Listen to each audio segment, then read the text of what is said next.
नमस्कार दोस्तों, स्वागत है आपका आत्मा की बात यूट्यूब चैनल पर। क्या आप जानते हैं कि एक ऐसे भगवान है जो पूरी सृष्टि के रचयिता है, जिनकी शक्ति से ये पूरा ब्रह्मांड बना, लेकिन फिर भी उनकी पूजा नहीं होती।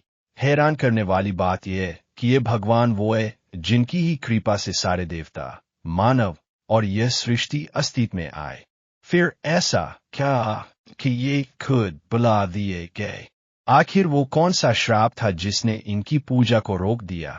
आज हम जानेंगे ब्रह्मा जी की अनसुनी कहानी, उनकी उत्पत्ति से लेकर उनके श्राप तक की पूरी रहस्यमयी कथा।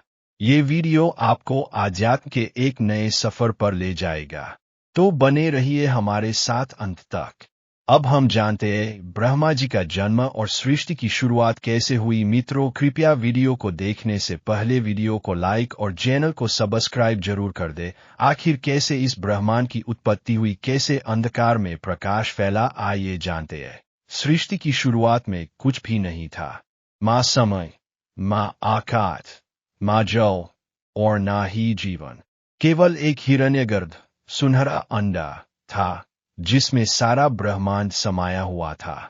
इसी हिरण्यगर्भ से एक दिव्य कमल निकला जो श्री भगवान विष्णु के नाभि से जुड़ा हुआ था, और जब वह कमल खिला तो उसमें एक दिव्य पुरुष प्रकट हुए, भगवान ब्रह्मा। जैसे ही ब्रह्मा जी ने अपनी आंखें खोली, उन्हें चारों दिशाओं का बोध हुआ, और इसी कारण उनके 4 सिर प्रकट हुए। 4 सिर यानी 4 वेद, ऋग्वेद, यजुर्वेद, सामवेद और अथर्ववेद।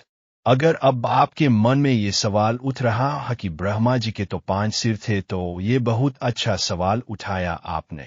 असल में शुरुआत में ब्रह्मा जी के सिर्फ एक ही सिर था, लेकिन जब उन्होंने सृष्टि रचना शुरू की तो चारों दिशाओं को देखने और वेदों का ज्ञान प्राप्त करने के लिए उनके 4 सिर प्रकट हुए।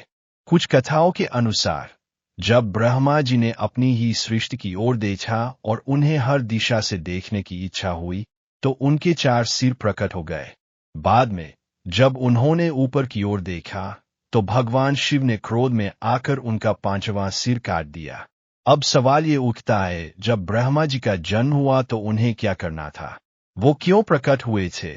ब्रह्मा जी का कार्य और उनकी भूमिका क्या थी? उन्होंने सबसे पहले उनकी भूमिका को समझा और फिर ब्रह्मा जी सृष्टि की रचना करने लगे। ब्रह्मा जी का मुख्य कार्य था सृष्टि का निर्माण। उन्होंने अपने ध्यान से पहले मानस पुत्रों को उत्पन्न किया, जिनके नाम थे सनक, सनंदन, सनातन और सनत कुमार, जो अद्वितीय ज्ञानी थे। फिर उन्होंने और भी ऋषियों और प्रजापतियों की रचना की, जिससे जीवन का आरंभ हो सके। लेकिन एक बहुत बड़ा रहस्य यह था कि ब्रह्मा जी स्वयं ही अंशतः माया से प्रभावित हो गए थे। यही कारण बना उनके विनाश और श्राप का। ब्रह्मा जी को श्राप क्यों मिला?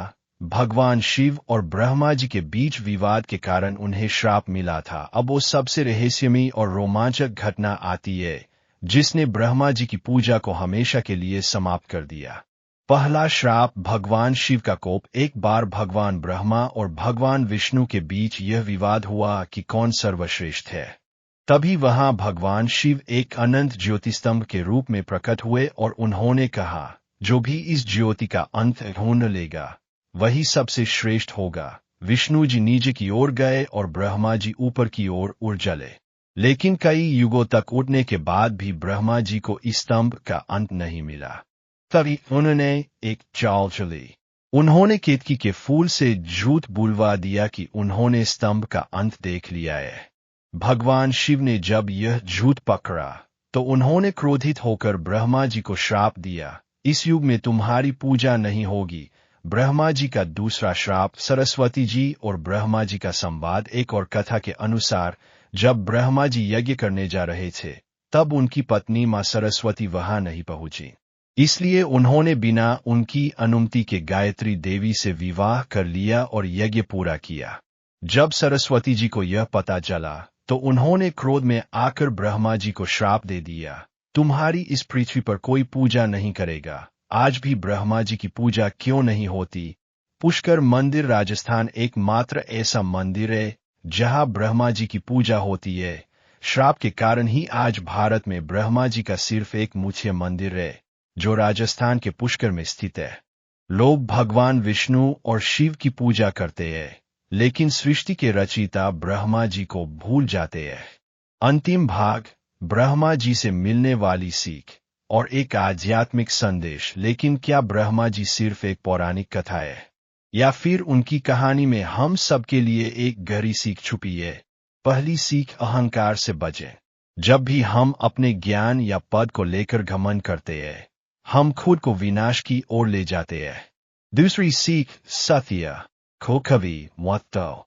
ब्रह्मा जी का झूठ ही उनकी पूजा के अंत का कारण बना। तीसरी सीख, सृजन ही सबसे बड़ा धर्म है। चाहे हमें पूजा मिले या न मिले, हमें हमेशा सृजनशील रहना चाहिए।